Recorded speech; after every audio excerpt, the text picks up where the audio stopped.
پاک احمد خان صاحب کا شاگرد ہوں. ہمارے قریب ہی ہے زمان پاک بھی, اس ریفرنس سے آنا جانا بہت رہا خان صاحب کے پاس. ان سے ہم نے بہت کچھ سیکھا, وہاں بیٹھ کے بھی بہت کچھ سیکھا اور بہت اچھے کبوتروں میں رہے اور بہت ہائی کلاس ایکسپوجر مجھے ملا زمان پاک خان صاحب کے گھر کی وجہ سے, کیونکہ خان صاحب جو تھے وہ بڑے پڑھے لکھے اور بڑے اچھے ویل سسٹمیٹک جو تھے فینسر ہیں اس میں. تو میری فیملی بیک گراؤنڈ میں کبوتر تو شاید ایک کزن نے رکھے, وہ بھی اس طرح کہ وہ فیصل آباد میں he was a first textile engineer, تو وہ کوہ نور ٹیکسٹائل ملز جو تھی نا اس کے جنرل مینیجر تھے. تو اس ریفرنس سے اتنی لیبر تھی, اسٹاف تھا, اتنا پبلک تھی, وہ ان کو بڑے بڑے قیمتی گفٹ ملتے تھے کبوتروں کے, تو انہوں نے کبوتر رکھے ہوئے تھے. تو فیملی بیک گراؤنڈ یہ ہے کہ 1947 میں جب یہاں آئے تو میرے جو تایا تھے وہ لاہور کے سیٹلمنٹ کمشنر تھے. تو ویسے ان کا لائف سٹاک میں بہت خدمات کی, انہوں نے بڑی کتابیں لکھیں اور پولٹری ڈیولپمنٹ میں اور شیپ کچھ پورٹ ڈیولپمنٹ میں ان کی بڑی بکس لکھی ہوئی ابھی بھی. تو انہوں نے روہتک حصار ضلع میں وہ کیٹل فارم کے فاؤنڈر تھے, جو ایشیا کا سب سے بڑا کیٹل فارم تھا, اور وہ میلوں کے حساب سے تھا. وہ گھوڑے پہ جب اس کا سروے پہ جاتے تھے اور یا وہ 2 بندوں والی بگھیوں کے اوپر وہ کرتے تھے, تو شیر, چیتے اور لکی ڈاریں عام اس جنگل میں جاتے تھے. تو 47 کے بعد وہ یہاں پہ حصاری بیل آپ ہارس شو میں دیکھتے رہتے ہیں, وہ لمبے سینگوں والے نا, وہ پھر یہاں پہ بھی انہوں نے انٹروڈیوس کی یہ نسل. اور یہاں پہ وہ بڑے سینئر لیول پہ تھے لائف سٹاک میں, تو انہوں نے ہارس اینڈ کیٹل شو کی بنیاد رکھی اور بڑی خدمات رہیں پاکستان میں اس کیٹل شو کے انعقاد سے. جتنا لائف سٹاک میں ڈیولپمنٹ ہوئی وہ انبیلیویبل ہے کہ ان مقابلے کرانے سے کتنا شوق انہوں نے پیدا کیا, اور بکس بھی لکھی بریڈنگ پہ. اور پھر گورنمنٹ نے ان کو ریٹائرمنٹ پہ فیصل آباد ایگریکلچر یونیورسٹی جو ہے اس کا لائف ٹائم چانسلر تھے وہ آنرری, اور اکاڑے میں ان کو 10 مربے دیے گھوڑی پال فار دا ہارس بریڈنگ کے لیے, وہ بریڈنگ بھی کرتے رہے. تو گھر میں بھی ان کے پاس مرغیاں اور بہت سے آگے ریسرچ ورک کے لیے بہت اینیملس برڈس تھے. تو اس طرح یہ تھا. میرے فادر ریلوے میں تھے. باقی جو میرے 2 تائے تھے اور میرے فادر کو بھینسیں پالنے کا بہت شوق تھا. تو میرے جو تایا تھے دوسرے, انہوں نے CSP آفیسر کا امتحان پاس کر کے تو وہ ڈائریکٹ پولیس مینجمنٹ میں لے گئے, لیکن انہوں نے ریزائن کر دیا 2-4 مہینے کے بعد کہ یار میں کہیں کرپشن میں نہ چلا جاؤں, پولیس میں بہت کرپشن ہے. تو اس وقت انہوں نے لاء کر کے تو وہ لائر بنے تھے, اور انہوں نے مشہور سیگل کا کیس لڑا تھا. وہ مرڈر کیس تھا جس میں وہ جو ہے نا سیگل بری ہو گیا تھا, اس نے مرڈر کیا تھا. تو اس کے بعد وہ پاکستان کے ٹاپ کے مرڈر کیسز کے وکیل تھے, اور فیصل آباد سے لے کے شیخوپورہ تک یہ جتنی قومیں ہیں, منش اور سپیرا, یہ بڑے بڑے جو ذمہ دار تھے وہ ان کے شاگردوں میں آتے تھے. کیونکہ میرے تایا جی کا بہت اثر رسوخ نالج قابلیت تھی کہ وہ جس کیس میں کھڑے ہو جاتے تھے وہ کیس جو ہے نا وہ مطلب جج بھی ان کے آنر میں کھڑا ہوتا تھا جب وہ کورٹ میں آتے تھے. تو فیصل آباد میں اسٹیڈیم کے سامنے ان کی 18 کنال کی کوٹھی تھی, جس میں سے انہوں نے 8 کنال رکھا ہوا تھا اپنے.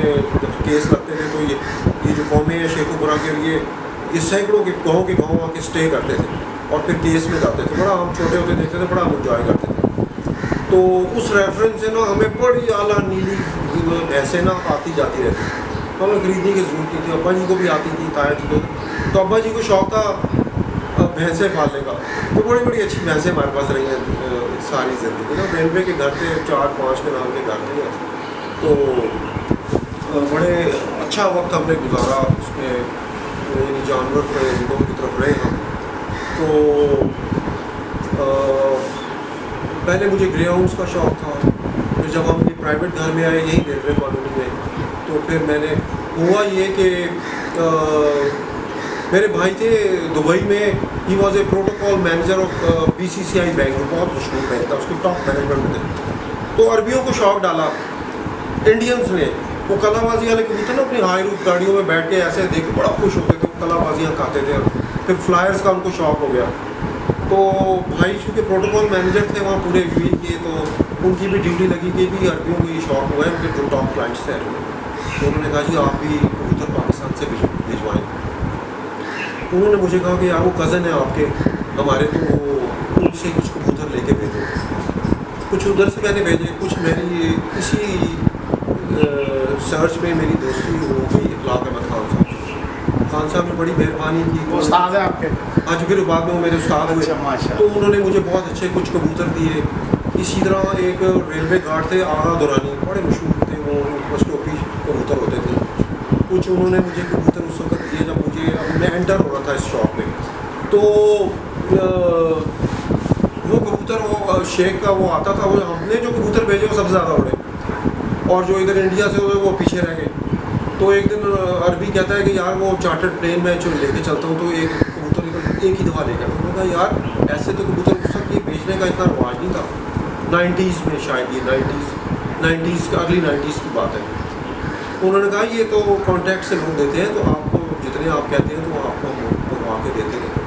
اچھا وہ ان کا نمائندہ آتا تھا مجھ سے کبوتر لے جاتا تھا.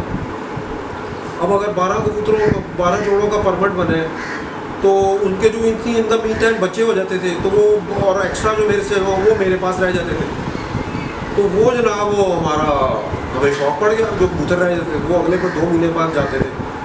تو ثناء اللہ قریشی صاحب نے ان کی وہاں پہ دانے کی بھی دکان تھی دھرمپورہ میں. استاد ثناء اللہ، یہ بھی ان کی شکرت ہے. ہاں صاحب. ہاں سر. انہوں نے مجھے کہا کہ خالد صاحب آپ وہ طوطوں کے لیے لے کے جاتے تھے فیلڈ کے لیے، اب آپ چنے اور مکئی اور یہ گندم کے لے کے جاتے ہیں. میں نے کہا یار وہ کبوتر کچھ رہ جاتے ہیں، وہ ایسے باہر ایکسپورٹ ہوتے ہیں عربیوں کو. تو میں نے کہا یار وہ میرے بھائی ہیں، ان کی ڈیوٹی لگتی ہے، تو میں یہاں سے کٹے کر کے بھیج دیتا ہوں. آفیشیلی وہ جاتے ہیں.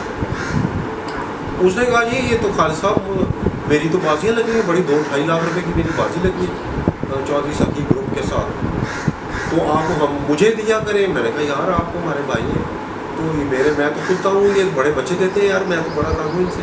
تو میں نے کہا تمہیں دے دیں گے آپ. ہاں وہ میں نے نا ان کو ایک زیرہ بچہ اور ایک شیرنی سفید، وہ خان صاحب کے کبوتر سے سفید کرتے ہیں، وہ مجھے پرومیننٹ یاد ہے. وہ 5-6 میں دیے. انہیں دنوں میں بازیاں سٹارٹ ہونے والی تھیں، میں نے 2 مہینے پہلے دیے بازیوں سے. وہ بچہ 4 کلی کا ہو گیا وہ بازیوں کے وقت. تو اس نے پورے گروپ کو جیتا لاہور. ثناء اللہ قریشی صاحب کا انٹرو ایسے ہوا کہ وہ پورے جتنے بہت بڑی بازیاں انہوں نے گروپ سے لگائی ہوئی تھی انہوں نے کلین سویپ کر دیا. ایک دن 6 بجے زیرہ بچہ بیٹھتا تھا، ایک دن شیرنی بیٹھتی، اور کمال کی پروازیں تھی. یادداشت مجھے یاد ہے میاں نذیر مروف کے پاس جاتے تھے کہ ان دنوں میں میاں رؤوف آئے ہوئے تھے، یہ 2 لاہور نیاب حیدر صاحب کے کبوتر اڑانے. تو میاں صاحب کے گھر سے کبوتر جو آتے تھے اور رؤوف صاحب آتے تھے، تو وہ کہتے جی میں 1-2 دفعہ دیکھنے جاؤں گا کہ جی زیرہ بچہ بیٹھتا ہے، میں دیکھوں جی کون سا بچہ ہے. فرید خان صاحب جو بانکوں کے مشہور تھے، وہ اللہ ان کی جنت نصیب کرے،